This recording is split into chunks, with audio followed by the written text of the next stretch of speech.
Al Jazeera Podcasts.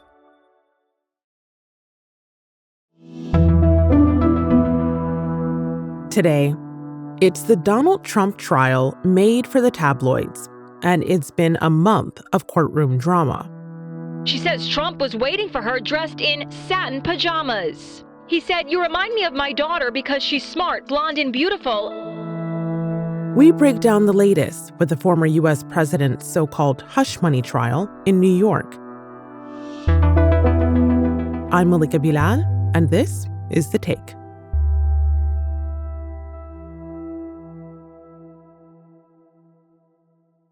It feels a bit like a circus outside. Trump is not above the law. Trump is not above the law. USA! As you approach the courtroom, there's a huge police presence. There's barricades lining the street. USA! Obviously, it's a big security concern when you've got a former president coming and going into the courthouse, so he goes in through a back entrance. But the other witnesses come in through the main entrances. There's a lot of security and so much media from all around the world, including journalists from Al Jazeera. My name is Kristen Saloomey. I'm a New York-based correspondent for the Al Jazeera network. I spend a lot of time at the courts, and especially lately, given Donald Trump's legal issues. And there's one particular Trump legal issue that Kristen has been covering closely. It focuses on $130,000 paid to adult film star Stormy Daniels to stay quiet about an alleged affair with Donald Trump. For many in the U.S., the details now are well known. But Kristen gave us a refresher.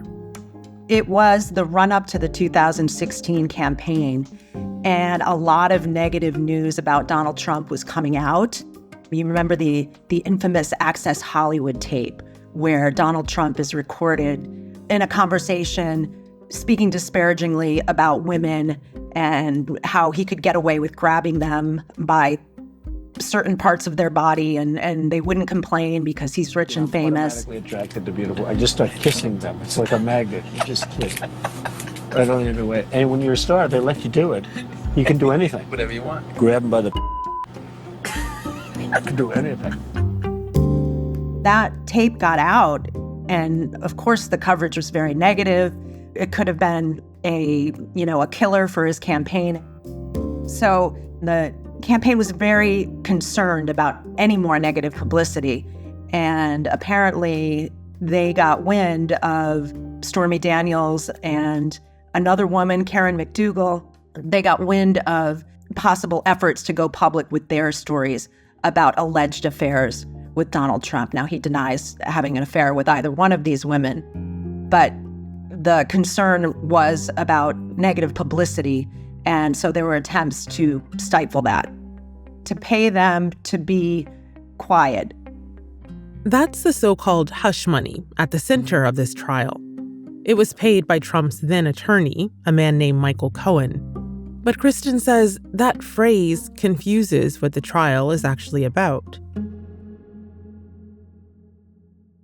People referred to it as the hush money trial, the hush money case, but what he's actually charged with is falsifying business records, 34 counts of it.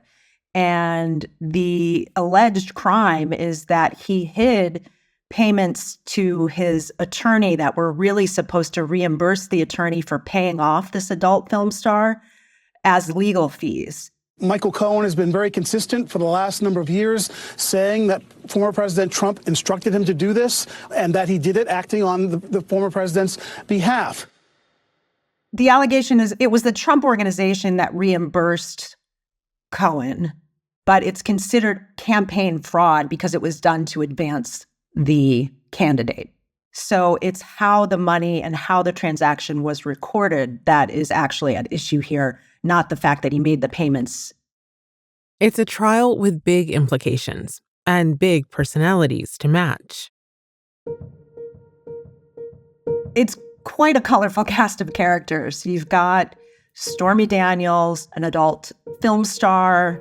She's finally here. The atmosphere here at the courthouse is electric today. Stormy Daniels is the most anticipated witness in this case. It was the first time Trump has come face to face with her since their alleged dalliance 17 years ago.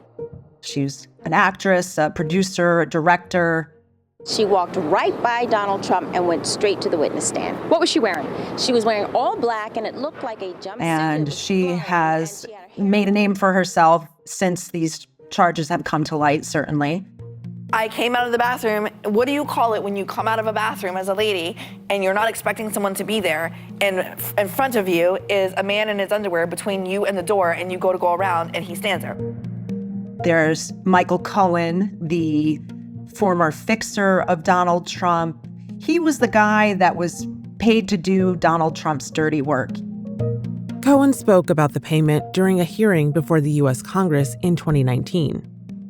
He asked me to pay off an adult film star with whom he had an affair and to lie about it to his wife, which I did. Mr. Trump directed me to use my own personal funds from a home equity line of credit to avoid any money being traced back to him that could negatively impact his campaign. And I did that too.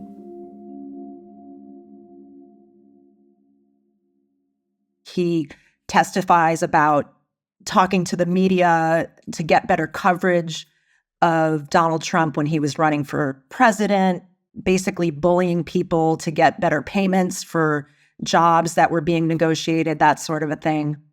And then there is David Pecker, who was the publisher of the National Enquirer, a tabloid that was involved in buying up these stories that were negative about Donald Trump and then not publishing them, what they refer to as a catch-and-kill scheme. Pecker said he told Trump's fixer, Michael Cohen, Daniels was shopping her story. He said Cohen told him to buy it, but Pecker refused, telling Cohen, I'm not going to get involved with a porn star. I am not a bank. And then there's the main character, Donald J. Trump. If there's one thing we all know about Trump, it's that he likes to talk. He's his own number one advocate. But during this trial, there are limitations on what he can say outside of the courtroom. Donald Trump complains that there's a gag order and he can't speak out. The truth is that every defendant, every criminal case, it's expected that you don't talk to the media, you don't badmouth the lawyers or the witnesses. It's standard practice. But Trump isn't one for standard practice. And in the early stages of the trial, that was a problem, especially on his social media network, Truth Social. He was putting out posts on Truth Social and making comments about Michael Cohen and Stormy Daniels, derogatory comments about them. Trump is on a Truth Social tirade, railing against the case, the judge, and the entire system of justice in this country, crying witch hunt and spewing lies about President Biden's alleged involvement. So the judge warned him and threatened him a couple times and eventually fined him $10,000. And he has of late avoided those subjects that will get him into trouble. But the former president is still finding ways to communicate with the public. Every time he walks into the courthouse, he has the same message, says the same thing. This is political persecution, an attempt to silence me. They took the case now because of the election. This is a rigged case, and this is a case that was put in very strongly because of politics. So instead of being in Pennsylvania or Georgia or North Carolina or lots of other places today, I'm sitting in a courthouse all day long. This is going on. So he still does that, and he can do that, but he can't directly criticize Michael Cohen or the judge. So now he has surrogates coming in the court, and not only do they line up behind him in the courtroom where the jury can see them, but they often speak to reporters either in the hallway or outside in the park and giving press conferences there. Allies and some potential VP hopefuls arriving at a New York City fundraiser overnight, and more gathering at the courthouse. including former candidate Vivek Ramaswamy, North Dakota Governor Doug Burgum, and Ohio Senator J.D. Vance. I'm Governor Doug Burgum. Along with our congressman and Vivek, we're here today to offer some observations of firsthand. I think one thing that we've all known is this was a sham trial, but when you have an opportunity to see it up close and personal, you can see it's actually a scam trial. So they pick up on all of those themes and they reiterate what he says, not only at the courthouse, but on the campaign trail. How this is all affecting that campaign after the break.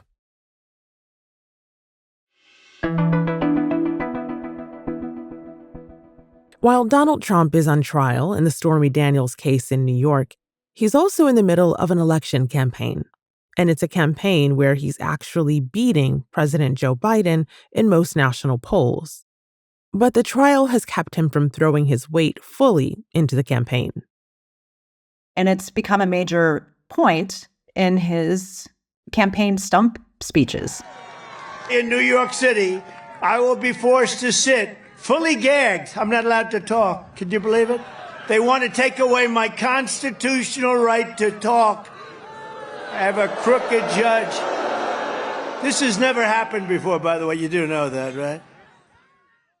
And it's also kept media tied to the court schedule rather than the campaign. Every trial is supposed to be open to the public. There are some spaces for media and the public to get in, but you have to wait in line overnight to be able to get one of those spots. And there's actually been people waiting in line and selling their position in line to get into the court. And some of the media uses, the New York Times has admitted to using professional line sitters, basically to hold their spot. That doesn't mean the public can see what's going on. In New York state courts, cameras aren't allowed. But Kristen says inside the courtroom, it's all about observing body language. Does Donald Trump look at Michael Cohen? Do they interact? Is Donald Trump sleeping? There's been a lot of occasions where he's been sitting with his eyes closed. Trump appears concerned about reports that he's falling asleep. Just before court resumed, we posted on Truth Social the following quote, "I don't fall asleep during the crooked DA's witch hunt, especially not today. I simply close my beautiful blue eyes, sometimes listen intensely, and take it all in." Kristen is also taking it all in, and she says it's hard to judge how the trial is going to play out in New York or in the grand scheme of Trump's legal troubles. In the court of public opinion, there seems to be a lot of skepticism about the case and the charges. Some experts have even said, oh, this one's a bit of a stretch, or this, is probably the weakest case. Others say, no, it's pretty straightforward. It's falsifying business documents. But the fact that it is falsifying business documents, but it's referred to as the hush money case, it gets confusing, I think, for people to understand the connection. And so because they're not there where the judge is giving very detailed, explicit instructions, it's kind of easy to be dismissive of it, I think. Falsifying business documents. But then, prosecutors would argue, I think, it is a legitimate charge, and doing it in order to cover up something and impact the election is what makes it rise to the level of a felony. So I think if you're in the court, you can connect those dots better than in the public, where you're not hearing directly from the judge or the prosecution so much as the media's interpretation of it, peppered constantly with this narrative from Donald Trump and his surrogates that it's fake news, it's political persecution, and so on. But even with all that media coverage, Kristen still hasn't seen the criminal trial of a former president dominate the conversation the way it might have in a typical election year. I think the situation in Gaza and the college demonstrations took the spotlight away from the trial at a key moment when Stormy Daniels was on the stand. And I'm not the only one to make this observation. Kristen says President Biden's handling of that situation might actually cost him more politically than this trial hurts Trump. The New York Times wrote about it, suggesting that that was perhaps why Joe Biden's numbers were slipping in swing states. On the one hand, you've got these college demos happening and him losing support with young voters. On the other hand, Donald Trump's in court. He's not on the campaign trail as much, but every day he's hammering home his message, which has only solidified his base in many ways. I will also say that a lot of the salacious details in this case, the alleged affairs, the payoff schemes, this is known to the public in the United States. It came out when Michael Cohen was on trial in 2018, and Donald Trump was not named, but he was known to be the one behind this. When Cohen pleaded guilty, he pleaded guilty to making these payments on behalf of someone who is running for federal office. So everybody knew that was Donald Trump. So in that sense, like the more salacious details of the crime were known, and so they haven't gotten as much attention because it's kind of old news. And the fact that a story so salacious is old news, Kristen thinks, shows the ways in which Donald Trump has changed American politics. I think Donald Trump has upset so many norms in this country in terms of candidates for public office, president in particular. It's hard to be shocked by him now, but when you step back, thinking about what he's accused of, I mean, there was a time when just having an affair or making advances at another woman besides your spouse would be enough to have someone be forced to resign from the campaign. But Donald Trump has managed to get where he is in spite of, or maybe because of, his disregard for the norms that normally surround politicians. And the people that like him like the fact that he says what he thinks. He doesn't speak politically correct.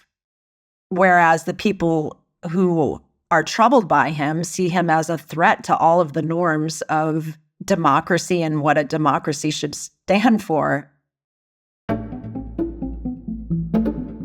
Questions over those norms of democracy have been front and center in recent weeks, as the student protests Kristen mentioned, a First Amendment right, have faced crackdowns from university administrations and police. And when Kristen wasn't covering the Trump trial in the past few months, she was often at Columbia University, where those student protests began. When she reflects on it all, it's not lost on her how different the two stories she's been covering are.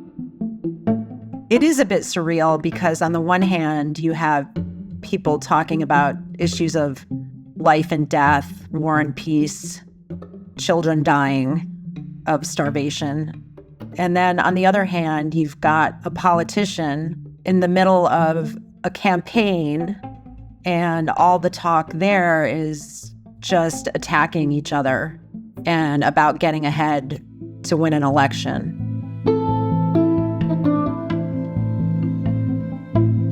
And that's The Take. This episode was produced by Ashish Malhotra, Manahil Naveed, Zaina Badr, Noor Wazwaz, and Sarí el-Khalili, with Marcos Bartolomé and me, Malika Bilal. It was edited by Alexandra Locke. Our sound designer is Alex Roldan. Alexandra Locke is The Take's executive producer, and Ney Alvarez is Al Jazeera's head of audio. We'll be back tomorrow.